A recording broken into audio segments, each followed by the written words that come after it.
We're heading into Palm Springs, but with special tour guides. Cheers!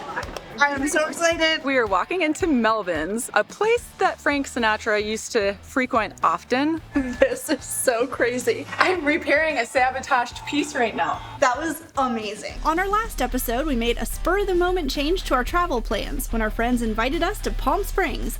Come along as Chris and Aaron from Irene Iron Travels take the reins.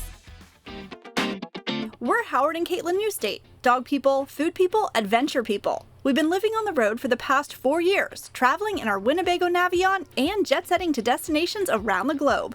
Each week, we bring you along with us to show you how to live like a local in every new state we visit. We're heading into Palm Springs, but with special tour guides. Chris and Aaron from Irene Iron Travels love Palm Springs, and they're going to be taking us around to some of their favorite spots in town. On our itinerary, we're gonna go downtown and we're gonna park the car somewhere that we can walk everywhere. We're gonna see some of the Hollywood stars that they have there, some of the fun statues like Marilyn Monroe, Lucille Ball, I think Sonny Bono is there. We're gonna look at some of the shops that are around. We are going to have lunch at a great deli. Cheers! And we are going to go to the Rat Pack's hangout spots. Palm Springs rose to fame as a playground for the rich and famous. Marilyn Monroe, Frank Sinatra, and many more could be found dining in swanky restaurants and sipping martinis in exclusive clubs. Today, it's a popular weekend getaway for those of us looking to take advantage of the nearly perfect weather and beautiful desert landscape. Both Howard and I have been to Palm Springs several times, and each time we visit, we find something new to do or some amazing new restaurant to try. It's the kind of place you can keep coming back to over and over. Chris and Aaron are big Frank Sinatra fans, so we were pumped that they picked a few of his former hangouts to share with us. We are walking into Melvvn's, a place that Frank Sinatra used to frequent often for food and drink and socializing. Frank's drink of choice here happened to be 4 ice cubes with 2 fingers of Jack Daniels and a splash of water. And I think we're gonna get Caitlin to have one of those. I don't know. I do love it. I love that Aaron was like, Yeah, I tried to get Aaron and Aaron was like, nope, I'm not having that. We got there early and grabbed a seat at the bar. We were told that Frank's seat of choice was in the corner facing the door so he could keep an eye on who was coming and going. We all ordered around and chatted about how cool it was to be sipping cocktails in such a historical spot.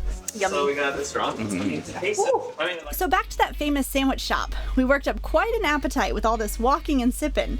So Chris planned a visit to the award-winning Sherman's, and boy did it deliver. I'm so excited. They are famous for their Reubens and their cakes and pies. Luckily, I love all of those things. I had a Reuben with a twist, piled high with delicious corned beef sandwiched between 2 latkes, or potato pancakes. It was incredible, but make sure you save room for dessert. Once we were fueled from lunch, we headed across town to put our teamwork to the test at Escape Room Palm Springs. My name is Julian and I will be your game master for today, okay? This is one of the largest and best in the state of California, and if you've never done one before, it's a great place to start. The owners, Dominique and Mark, designed and built every room themselves in the 6,000 square foot property. We even got to try out their brand new one-of-a-kind player versus player challenge. I'm repairing a sabotaged piece right now. It's been sabotaged, and I think I know who's been sabotaging it. Oh. One of you is the mole sabotaging the game, and the rest have to work together to save the ship and figure it out. I think Aaron was the traitor. Were you the mole? Were you the mole? I was the sabotage. I know it! I was about ready to call a meeting and eject you. Once time starts, we're going to do a thorough search of the room for puzzle pieces, keys, lock boxes, or anything of the sort. Anything that's going to help you progress further into your game today. There's another lockbox, guys. Search the room for 8 blocks of wood. Stacking in sequence reveals something good. If you do get stuck along the way and need any clues or assistance, you're going to contact us using this radio right here. There's a letter N on the bottom of the telephone. M-N-O. Hello, we need our first clue. So I see that we collected all of our objects with letters on them. Okay, so secret drawer. The games are next level with a variety of puzzles, locks, and mechanical elements, making the rooms and their challenges highly interactive. Yeah! We are moving, guys. This is so crazy. Now, here's what I... It was really intense. It got my heart rate up the whole time, and I had a really fun mix of like regular keys plus electronic things that I've never seen and I wasn't expecting at all. They did a great job with the atmosphere. I mean, it's dark in here, there's lamps, it's like dark wallpaper.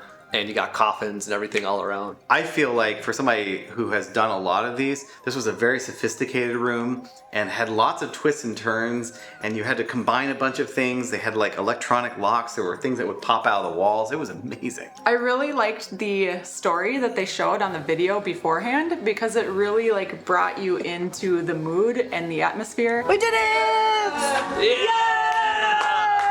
So congratulations, everyone. We finished with 8 minutes and 35 seconds to spare. You got through it really, really nicely, and you moved very quickly. That was extreme teamwork as well. Extreme teamwork. Nice. Thank you. We escaped just in time to catch happy hour at another famous Rat Pack hangout. The Purple Room was frequented by stars like Frank Sinatra, Dean Martin, and Sammy Davis Jr., and you can find their quotes and pictures throughout the bar. Not only did they drink here, but they often performed here too. If you can catch happy hour, there's no cover charge, and you might even be treated to wonderful live music. You can't come to this area without tasting and learning about one of the most interesting crops in Southern California, dates. Just outside of Palm Springs is Shields Date Garden, one of the oldest in the U.S.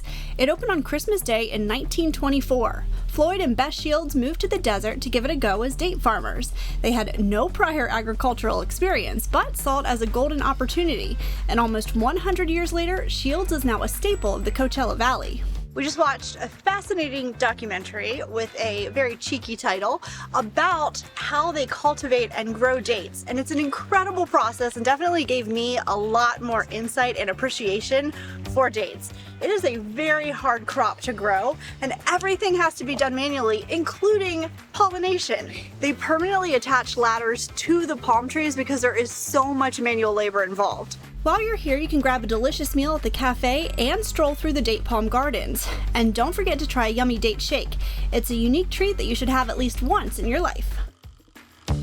We'll be returning to this area in the near future, but another must-visit destination here is, of course, the famous Joshua Tree National Park. Known for the iconic namesake trees, this desert landscape dotted with cactus, whimsical trees, massive boulders, and tropical palm oases is a can't miss. On our next episode, we're heading up the mountain to visit the idyllic Idlewild, home to great hiking, fantastic dining, eclectic shopping, and the furriest mayor in America. Thanks so much for watching. We'll see you soon.